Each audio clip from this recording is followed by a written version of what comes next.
Okay, cool. Okay, so I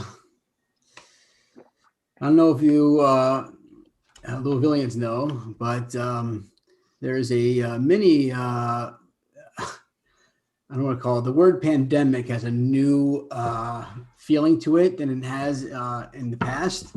But throughout the preschools, there is a stomach bug flying around.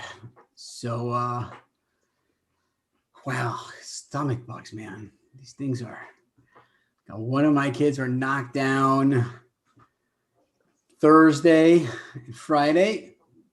I got better over Shabbos. And then, last night, another one down. And there's like, nothing like a young child, like having stomach problems. They don't know what's going on.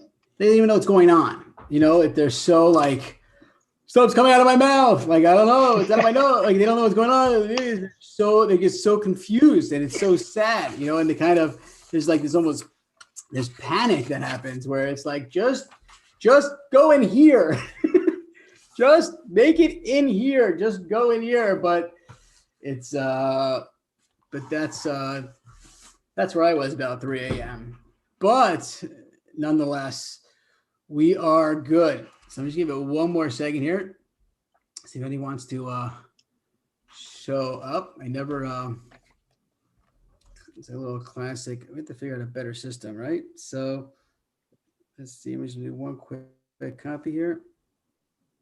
I'm gonna send it one message, and they'll show when they show.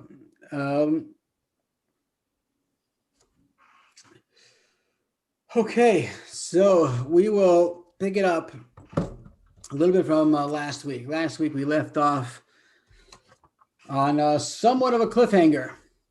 We discussed a very challenging story episode of Hagar, Sarah, and Abraham, and how Sarah had her reasonings, and there's no accounting anywhere that Sarah's reasonings were wrong or bad. Sarah's actions were good. In fact, a lot of the commentaries and the Medrash explained that, in fact, that Sarah's idea to bring in this lady into her home, Hagar, was in fact somewhat, it was prophecy. It was the will, it was literally a prophecy from God. And there's no commentary, nowhere you can't find anybody having any issue with what Sarah did.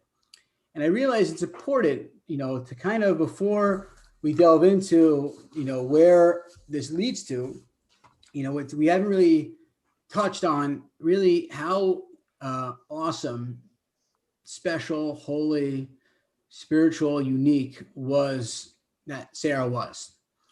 We call Sarah Imenu, our mother Sarah, was tag team, was a partner with Abraham, really spreading Judaism, monotheism throughout the world, and inspiring thousands and thousands, and literally changing the history of the world. Right?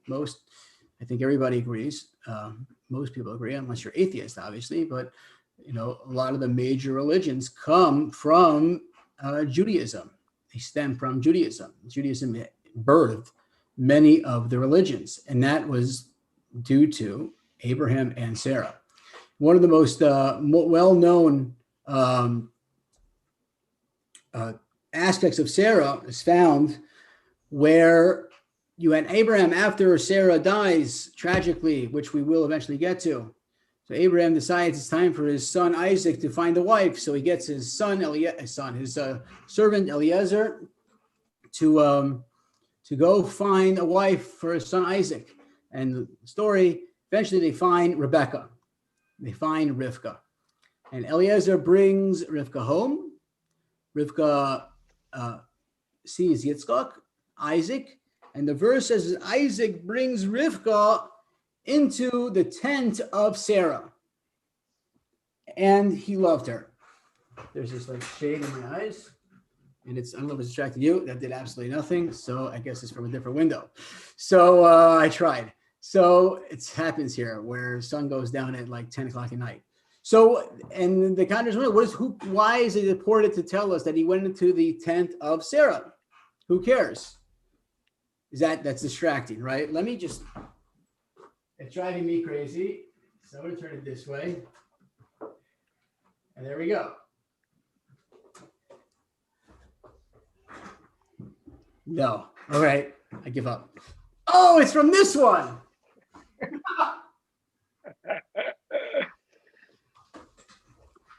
Got it. Okay. So why is it telling us so? They tell us that because there was certain miracles that happened specifically in the tent of Sarah.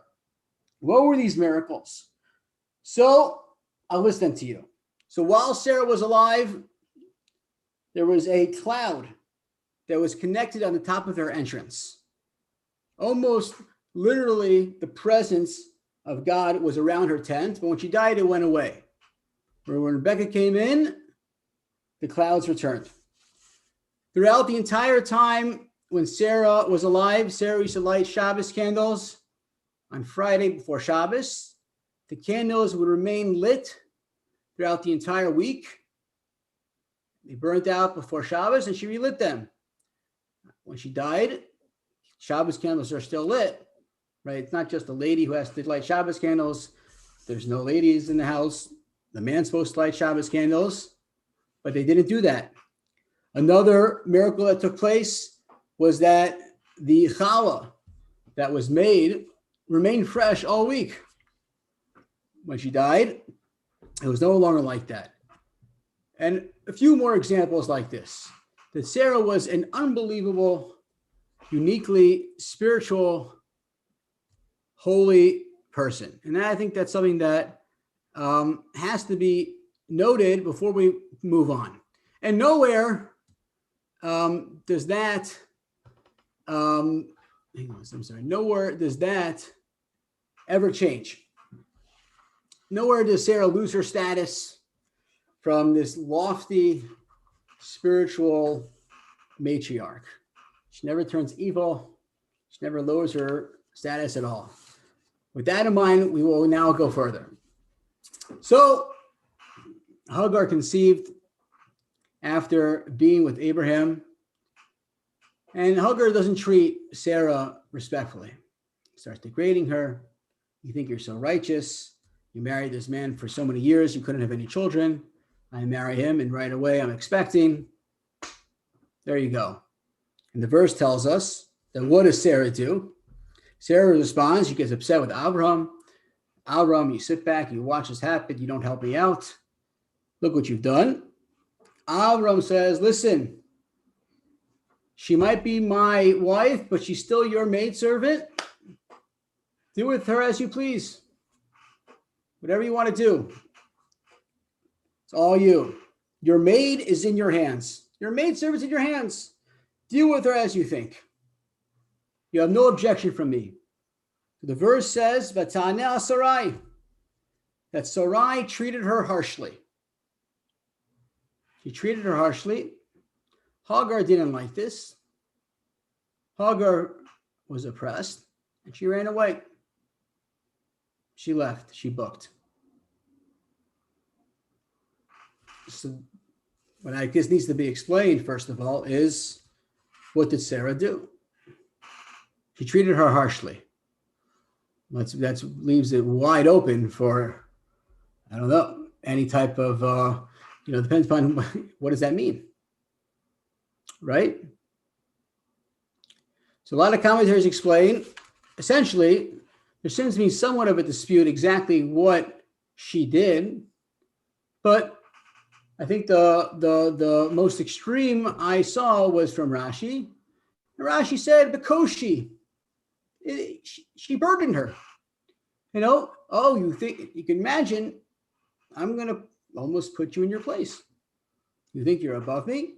You're not above me. You're still my maidservant. And she treated her like a maidservant. Maybe in the past, she was not as harsh, not as kind, but I'm going to treat you harshly. You put yourself on this pedestal. You think you are this now matriarch, is equal, greater than me. You think you are able to treat me this way? You're still my maidservant. Hagar did not appreciate this, and she ran away. Let's not think for a second that Sarah took out the whips and Sarah took out the broom and started beating her, started being extremely irrationally abusive. Let's not make Sarah to be somebody that we would see on a Law and Order show. That is not who Sarah was. Sarah was still experiencing the same miracles. Sarah was still doing. She made a mistake. How big of a mistake did she make? What is the punishment? What did God feel have to happen to Sarah based on this reaction? So Nachmanides says, nothing's explicit in the verses. Nothing tells us what happens to Sarah about this.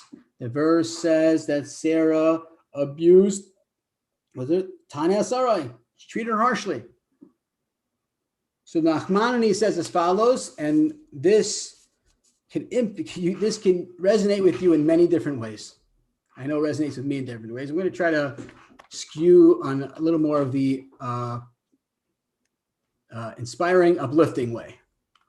So I'll read for you what the Nachmanides says, and I can't really, I can only say what he says, and we'll see what we can glean out of it.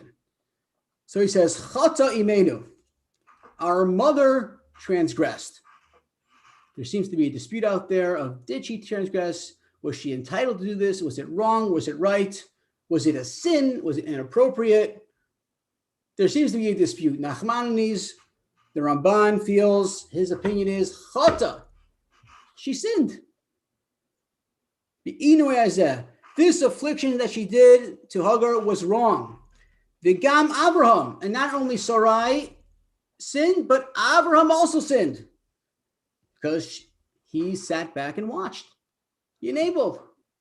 He saw what was going on here. Sarai, you're not really treating her nicely. It's not really, we really should, do a little better. You're not really being nice.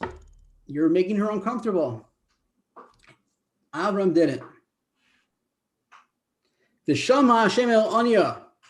So what we don't have is the next verses. What happens after this is that Hagar finds herself alone, and an angel appears to Hagar. And the angel says, Hagar, where are you going? Why are you running away from? I'm running away from my, she refers to Sarah as her boss. I'm running from my boss. She oppressed me. So what does the angel tell her? Don't run away. Don't worry. You can return, and you're going to have a son. And you know what? You should name your son. You should name your son Yishmael. Yishmael, my mind just went blank. Yishmael in English is, somebody help me. Chuck, what's Yishmael in English? My mind is totally, Ishmael. Is there an English word for Yishmael? I don't know. Yishmael. I don't know, my mind's blank there. You're naming Yishmael. And that's what happens. So what Nachmanides says, Yishmael, obviously I'm not a history buff, but Yishmael eventually, the Muslims, Islam comes from Yishmael. And, it's fascinating. I'm not a history buff, but the history of Jews and Islam is very unique and very complicated. There are times when the Jewish people thrived under the Islam rule, and there have been horrible times when we are under the Islam rule. Really both. Maimonides started off in a lofty time. At the end, he was exiled. Persians, the Islam religion historically has been mixed, but certainly has its downturns. So what does the Nachmanides say? Look at the juxtaposition. So Hashem heard Hagar's cries, And he gave her a son that will afflict the seed of Abraham and Sarah. You were not nice to Hagar. You afflicted her. She's going to have a son named Yishmael, and her descendants are measure for measure going to afflict your children in the future. That is the punishment for your sin. It's really mind-boggling. Now, again, I'm not a history buff. I don't know exactly. I'm not going to pretend to be. I try to research as much as I can, but I'm not even going to pretend it. I don't know the numbers. But whatever they are, it's significant amount of pain and torture the Jewish people have experienced over the years in the Byzantine Empire, from expulsion, from Persia, from Spain, convert to Islam or die. How many Jewish people have been tortured? Again, I don't want to say only. There's other parts. All that, why Nachmanides says? Because you two were not nice, mean, oppressed Hagar. This makes sense. It's crazy. How do we understand this? So I think if you think about it, we think about who we're talking about here. How much pain did Hagar experience? Enough. But as I said before, sometimes we annoy people, we bother someone, we make fun of somebody, we cause somebody pain. So okay, you're right, it wasn't nice, but what's the big deal? What's the big deal? So I hurt somebody's feelings. I made something. Okay, you're right. I'm sorry. Is it such a big deal? So obviously for us, when we make fun of somebody, we're not taking the task like Sarah and Abraham are, right? Sarah or Abraham, they're Steph Curry. Steph Curry misses a shot, you smash him. How can you do it? You're supposed to make the shot. There's an expectation. Weinstein, you don't have that expectation. But you still see how much Hashem is so careful. This is a big deal. Even on your level, when it's so little, it's not insignificant. It's not nothing. This is huge. You oppress somebody. You pain someone. Nothing is overlooked. Nothing's forgotten. That pain is real. That pain is noticed, it's measured, and you're taken to task. There's never a moment where Hashem sees something happen. Okay, so you hurt somebody's feelings a little. It's nullified. It's, put it all together. What really happened? There's no such thing in life. There's no such thing in God's eyes. But it's important to realize that the flip side is also true. Just as every little bit of pain that a person can give to somebody else is not overlooked, is not ignored, and will be written down, and you have what to answer for. The same thing is true for the positive things we do to other people. These are a small favor, right? So I did somebody a small favor. It's a big deal. Okay, you're walking into a store, you open the door for somebody. So either I can really be like a jerk and not hold it open for somebody, as they're about to walk in, literally you have to almost slam it in their face, or I can hold it open for them.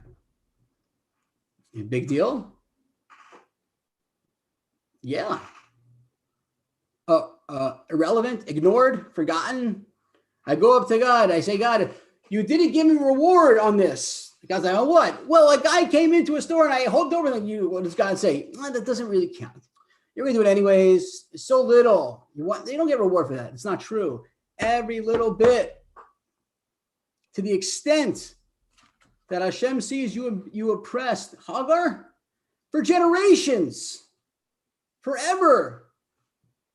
her child and her children's children will be in a position to oppress your children. So the lesson for us is, in God's eyes, there's never something that is insignificant and small, whether it's positive or it's negative. An easy mitzvah. Okay, it's an easy mitzvah to do, right? I would have done it anyways. Never view anything that way. Whether it's good, whether it's bad, everything, Hashem doesn't take away a drop of reward for anything that we do. And we should always have that in mind.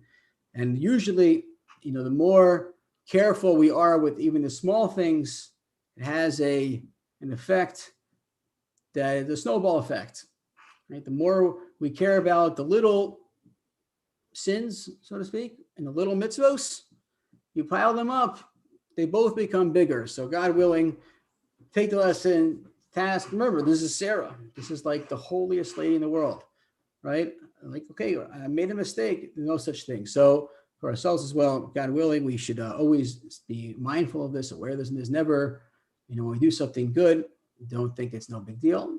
And, because that's usually we're more like that. More like when we do something good, depends who we are. And people, a lot of people who like do good things, like, no big deal.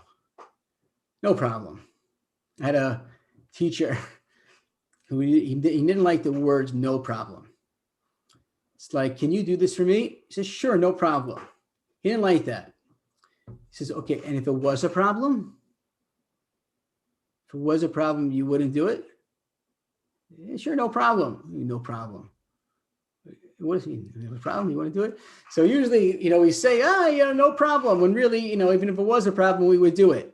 But we kind of sometimes don't like to give ourselves those credit for whatever reason. I think there's probably a lot there of why we don't want to give ourselves that credit. I think maybe I can conjecture a little bit here. Like when we start recognizing we're doing good things, all of a sudden, what does that mean? What does that mean? I do good things. What does that mean? That mean I didn't mean to do good things. I don't want to do more, because then all of a sudden you're always afraid that you might either want or feel a need to do more good things. So the more I can say, no big deal, no problem. Even if it is a problem, no problem. You start recognizing that I like to do good things even when there is a problem. What does that mean I am? Oh, that means a person who likes doing good things. Oh, so that means I should do more good things. Oh, but I don't know if I want to do more good things. And all of a sudden, you'd rather just say I didn't do anything. Never mind. I forget. I take it back. I don't want to be a guy who like first makes a mistake. I do the same thing. No, but what's the big deal? If it was a big deal, all of a sudden you have to start thinking about it. Oh, I'm doing bad things that are big deals. That's not good. Nobody wants to be anybody doing anything big, good or not good. Because second, you start recognizing that you're either going up or down, which is really the nature of every human being. There's no such thing as a person who is still. Every day you start off on a certain level. At the end of the day, you're either higher than that or you're lower than that. There's never a moment where you're just like plateau. It's not an option. Angels, they say, are omed. They're standing. Angels are created. They are what they are. They are who they are. They're not changing. They don't have a choice. They don't have bechira. They don't have choice. Human beings, we have choice. We have seichel. We have intellect. You could choose between good and bad. God says, I place before you the good and the bad, the life and death. Choose life. Please choose life. We have a choice every day. Angels don't have choices. Throughout our entire lives, you can choose good or not good. The more we choose good, the more we realize we can choose good. And the more we might want to choose good. But we don't want to be off. Now, some people, there's a natural pull to not want to recognize that we're good or bad. We do good or we do bad. The second we realize we're doing this, we have to answer. Why am I doing good? Oh, I want to do good. I have a pull to do good. I've been yearning. I should do more good, but I have to change to do more good. Change is scary. Maybe I don't want to think about it. I don't do good. The same thing with bad. Do I do bad? If I do bad, it's not good. I don't want to do bad. What do you mean? Conscious like, yeah, I like to do bad, right? Even if you think about it, and again, I am not a history buff at all. If you think about even, Hitler wrote a whole book. He wasn't a bad person. He was bettering the world. He thought he was in his crazy, sick, evil head. But no, I do bad. You think a terrorist think he's doing bad? Somebody who kills is doing bad? Everybody thinks they're doing good. They rationalize in the most extreme, unbelievable ways that only human beings are able to rationalize. But the second somebody recognizes that I'm doing bad or I'm doing good is the first time that they have to have that introspection of why am I doing good? Why am I doing bad? How do I stop? And how do I do more? Everybody have an amazing week. And God willing, we'll see everybody next Monday. Take care. Well done, Zach. Take care, Louis. Good seeing you. Oh, that went quick. What? That went quick. Quick, half an hour, right? Pretty In neat. and out here. Everybody has busy lives, but we'll be back every week. And that's the link. You have the link now, and you could hop in every Monday evening, 7:30. Awesome. Thank you.